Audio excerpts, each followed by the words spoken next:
checking out the forgotten games for the Sega Genesis. When you think Sega Genesis, you already know about Sonic, maybe Altered Beast for the old school fans, even Toe Jam and Earl. But then what about games like Atomic Robo Kid? Hey, trust me, ain't nothing wrong with Atomic Robo Kid. Well, it plays like it could be a little run and gun style shooter, but you don't really run, however, you do fly. The problem with flying is it also makes you more susceptible to, weapons and, other stray objects and things like that. But you can walk on the ground and you do have a jump button, or you can just simply fly through and shoot your way through a barrage of enemies. And there are a lot of things going on here. One hit kills you. You got lots of lives though.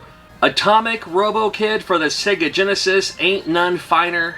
How are you feeling? You got John Riggs here. Do me a huge favor. Hit a Gran Hamada style headbutt on that subscribe button. It would do a huge favor for me. You can also support the channel by checking out some of the things I sell. I just released a Sega Genesis game in Brazil first, believe it or not, but also available in the US. I make these by hand. Not an official release, no manual or anything like that, but this one's kind of cool. Yeah, it's called Stack and Attract. You have to impress the ladies by carrying stacks of chairs after a church meeting. With help from my buddy Hey It's Thor, I also sell these kind of custom action figure things you can hang on your wall. These and more, check out my Shopify and my Etsy in the links below. Checking out some pretty awesome, for the most part, forgotten games for the Sega Genesis, including Tin Head. Tin Head, visually impressive. This is the actual title screen right here. Now it has that European style, which is a phrase I love to say, where everything's animated, everything's shiny.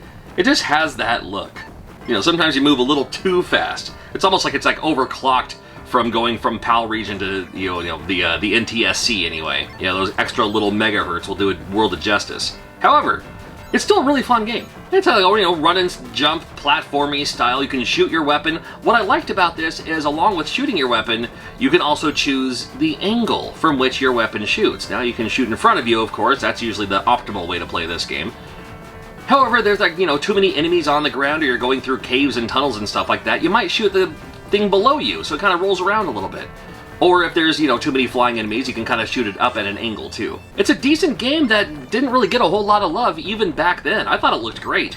Tin Head for the Sega Genesis might be worth looking out for if you're looking to play some classics. Arcus Odyssey, another game I can't recommend enough. Anything from Wolf Team is going to be a pretty good deal for Genesis. You choose any character, like this one that I never play as. I say that because I suck as this character, although I love their weapon. It has that isometric view. I know a lot of people aren't really into so much the isometric view, but I mean, at least give this game a shot. Give it a decent chance anyway. It's a maze crawler style game where you're going through these dungeons and stuff like that to kill all the enemies whenever you run across them anyway. Yes, the different characters can have different weapons, and, it's just exploring things and kill all the enemies when you see them, and sometimes you gotta kill an enemy before the door opens up. Classic style stuff here. Another one of those games would have made a great rental. I'd have no problem owning this game either. But just a fun game to have. Even better as a two-player. It's one of the things I loved about Sega Genesis was it seemed like a lot of the games, they would go out of their way to make it a two-player experience. Caliber 50 was another game that there are games like this, so this one kind of gets lost in the shuffle when it comes to games that look like this. You think of Mercs immediately, right? Or maybe like a Heavy Barrel. Well, I don't think they had Heavy Barrel on the Genesis. But Caliber 50 was pretty cool. It was, as you can tell, it's a run and gun style game overhead. However, this would have been a twin stick shooter if the Sega Genesis controller had a second stick, I suppose. So you have your gunning button, that makes sense, and then your B button shoots the weapon, and then your A and C rotate your character. As odd as that sounds, like they have a button that rotates you clockwise and counterclockwise, you do get used to it. And it does feel pretty okay the more you play this game. Forgotten Worlds did the same thing. Forgotten Worlds, it seemed a little bit more awkward since it was like side-scrolling, but for something like this, to me it made a lot more sense. Well, like Akari Warriors, where like the controller, your joystick in the arcade would pivot to shoot that direction. That could have been like that too. However, didn't have that option for the Genesis, did the best you could. You could have just made it so you always just shoot in the direction you're facing, but then for something like this, you do kind of need to walk sideways and strafe and, kind of plow through enemies that way. Caliber 50, it's a great one. I like it a lot. You have games like Crew Ball too. It's just pinball. It's video pinball, but it features songs from the Motley Crue band. I was going to say soundtrack, that's not the right word. Not every song in this game is from Motley Crue, although it could have been, maybe should have been, but it had like, 3 or 4 songs in this game. Home Sweet Home was one of them, of course Dr. Feelgood, the title song. A couple of other songs featured in this game as well from Motley Crue. It was fun to hear, like, oh, that's an actual band, like, providing music for a video game? What a great crossover. And then you get to hear, like, you know, chiptune versions of some of your favorite songs. You don't even have to be a fan of Motley Crue to appreciate, you know, something like that anyway. And it works for a game like Video Pinball. They didn't need to do it. It would have been a fine video pinball game without it, but yeah, why not include it? A lot of great shooters for the Sega Genesis, including Biohazard Battle. A little bit different on this one. You get to play as a bug. You play as a flying bug. You get to choose your flying bug, too. A lot of shooters are either vertical or horizontal, and this one is both. However, it starts moving vertical, downward. Usually it's down to up. This one's up to down. Not that it matters. The background's going to be the background, and then the enemies are going to fly in whatever direction. You could have, I mean, it could have been a horizontal shooter. In fact, this game is probably designed as a horizontal shooter, but since it looks like you're falling downward, although the enemies are still kind of, you know, coming towards you, you know, never mind what direction it's shooting. It's a shooter. It's a shooter in this game. It's nice that you have either the auto fire button or like the rapid fire, you know, turbo fire, if you will. And then they do have a single shot because you can charge your shot and blast out things that way too. And a lot of different ideas for weapons you can pick up as well. If you want to blast everything on screen or have a little bit more homing device, or you know, maybe like a stronger weapon, but it's a little bit harder to attack the enemies. Whatever you're feeling in this game, you're going to help you out with Biohazard Battle. Super fun game for your Genesis. I wish you'd check it out. I am going to include Ariel and the Little Mermaid.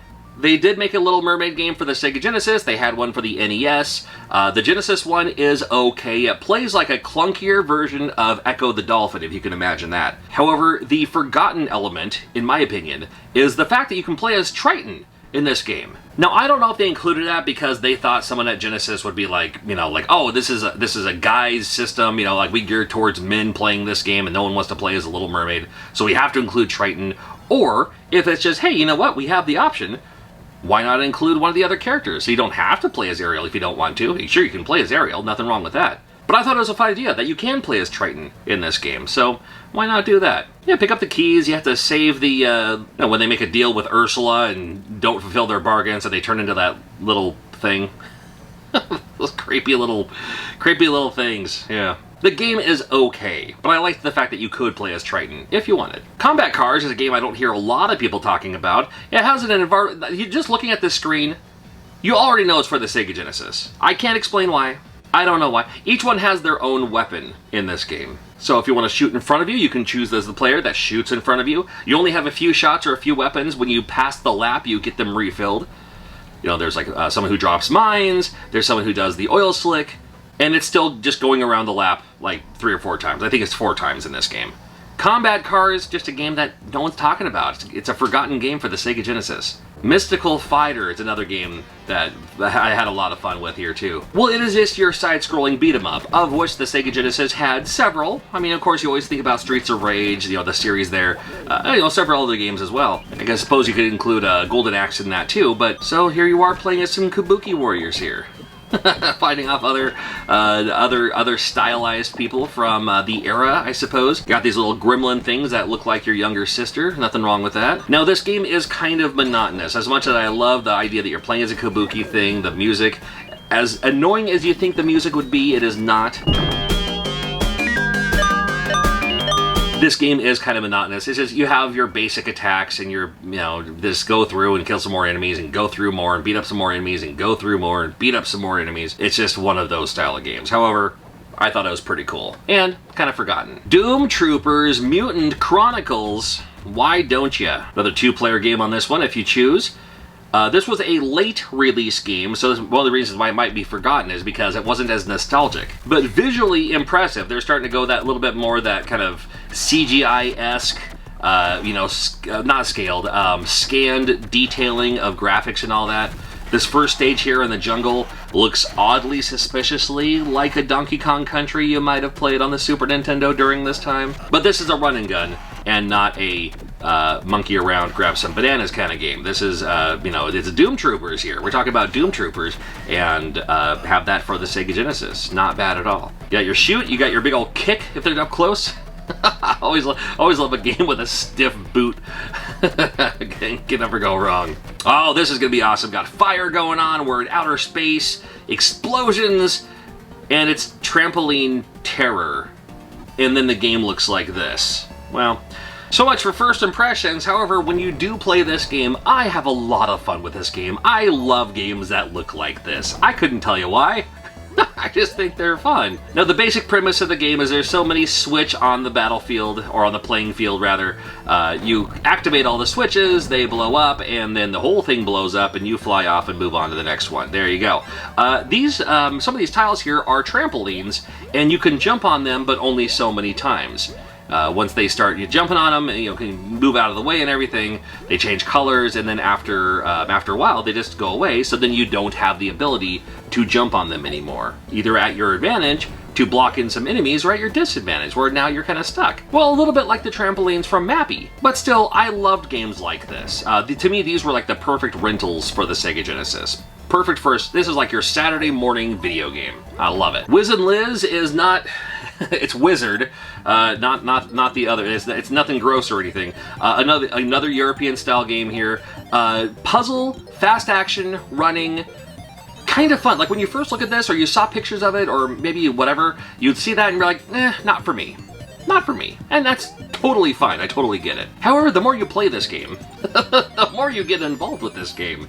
It really is just picking up the things which turn into letters. You pick up the letters which spell the word, and you move on to the next stage. Something oddly satisfying about a game like this, about a game like Whiz and Liz, is nice to have in your collection. Kageki, which I used to call Cage Key, because of course I would. I remember playing a lot of this. We actually had this in our, I say arcade. It was at the gas station down the street. Tiger Mart on 24th and Nob Hill had this for a little while. I believe it was the Tiger Mart. If this would have come out during when Fight Club was the hot thing, this would have been that, I think. It is just a punch the other guy, a little bit like, what's that one for, Ring King. Like, a little bit like Ring King, especially like how you stand, like whether they're, you know, like vertical or horizontal, like if you're next to them or above them or below them. But you just punch them before they punch you, and that's all you have. You have a jump button, which is kind of nice, and then you have a quick punch, like for the faster jabs, and then a stronger punch, leaves you open a little bit longer, but if you connect, it'll take off some serious damage. And you just keep going until they run out of health. And that's really the name of the game here.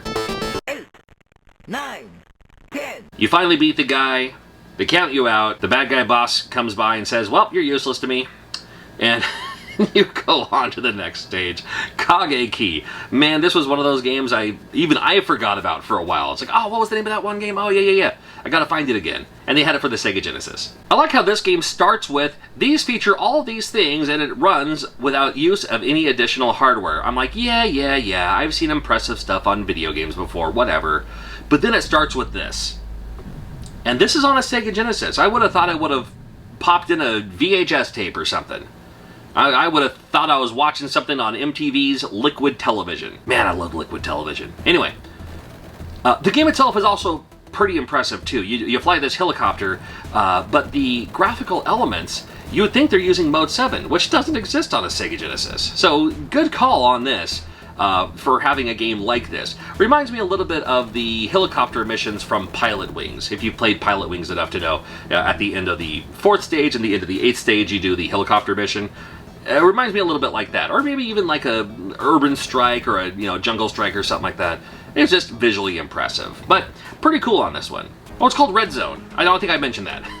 The game is called Red Zone. Soldiers of Fortune, another game like a Mercs, like that 50 caliber or caliber 50 that we saw earlier. This game plays a lot like that too, and the nice thing about this one is if you don't have a second player, then the NPC, the computer, will be your second player, which is pretty nice. Very, very handy and very helpful of that. Games like this are fine. There's plenty of them out there. But, I just thought this was pretty cool. Again, Soldiers of Fortune, another one of those games, you think of that and you think of Mercs. If you're playing on Super Nintendo, you're probably thinking of like a Smash TV or even like a Zombies Ate My Neighbors to an extent. But Soldiers of Fortune was a great game and, it was kind of lost in the shuffle. Along with Indiana Jones, we also had Young Indiana Jones, and there was a Young Indiana Jones game in the name of Instruments of Chaos. Instruments of Chaos. Young Indiana Jones was a TV series during the time. There's also several books of Young Indiana Jones going on these adventures. This game is visually pleasing. This game has a lot of great graphical things going on, like the whip. You can do the whip thingy that you can do in like Super Castlevania 4 on the Super Nintendo. You also do have a gun, so that's helpful too. Only so many bullets though. including grenades and everything else too. But this game just looked visually pleasing, and I was really happy to play this. Pretty difficult. The jumping is a little janky. Sometimes even trying to attack the enemies is a little janky. And sometimes even just where to go is a little janky. So, kind of a janky game. Still looks great. Kind of lost. Where it's like, oh, this was forgotten for me. Thunder Fox by Taito. Oh man, so many great Taito games too. And honestly, this one isn't the best Taito game, but it is one worth checking out. It seems like it would play a little bit, well, at first glance you might think a little bit more like Kung Fu, but less like Kung Fu and a lot more like Russian Attack. So if Taito would have made Russian Attack instead of Konami, and did that, I mean, that's really about it. It's a very much so a Russian Attack style game. Maybe a few elements of Shinobi in there, when it has like the upper, wall that you can go through, or, the boxes you have to jump over and stuff like that too. You can pick up some different weapons coming up. Thunder Fox, though, just another game that gets lost in the shuffle. It's another forgotten game for your Sega Genesis. I did want to add the Williams Arcade Greatest Hits to this list. This was a late release game, came out in 1996, and during this time, the PlayStation 1 was already out, the Nintendo 64 just came out, so why would you want to play some old arcade games on the Sega Genesis? Well, at the time, I don't think very many people did, because it's like, oh, what's the new, what's next, what's 3D, all these new, elements of technology. It's like you're gonna just rehash some old, like, arcade games. I'm here to tell you, for the Genesis, though, these are some very good arcade ports that play on the Sega Genesis. So Joust, an arcade favorite, you can't go wrong. Robotron, I mean, love me some Robotron for sure. And Sinistar. And what I loved about this collection as well is you could take a game like Sinistar and give yourself 99 lives. So never mind the quarter munching element, because I suck at Sinistar as much as I love it. You can actually just give yourself all the lives you need to get all the bombs you need. You can just keep going up, like you feel like you're in that Doctor Strange time loop. Where it's like, I'm gonna keep going until I finally defeat this thing for the first time. You can do that with this version of the game. Also, quick shout out to Battletoads. Most people know Battletoads for the NES version. They did make it on the Sega Genesis as well, and the Sega Genesis version plays pretty good. I do honestly think the NES version plays better, but that's only because I'm more used to the NES version, if that makes sense. So I'm more accustomed to that timing of controls, that tightness of controls, that controller even. But there is Battletoads on the Sega Genesis. There is no pause music though, so huge, just throwing that out there. And also need to bring up Cybercop as well, another forgotten game for the Sega Genesis, which is unfortunate because visually pleasing as Cybercop, where it is that first-person perspective, kind of Doom-like. You see a game like this for the Genesis, and this is just running on Genesis proper, not even 32X or anything. And you think to yourself, man, we could have had like Faceball 2000 on the Sega Genesis. Something like this. It could happen. It didn't happen. Well, we got Cybercop, and that's something. And I am missing so many other forgotten games for the Sega Genesis. I know you have your recommendations. I'd love to hear about them in the comments. Recently did the forgotten Super Nintendo game, so make sure you check that out. We have more consoles coming up. Of course, NES, Game Boy, Nintendo 64, TurboGrafx 16. I mean, we can go on and on. There are 50 years of video games. Forgotten games for the Atari 2600. Hey, you know what? We might even do forgotten consoles. Why not? Who else is rocking their Gizmondo?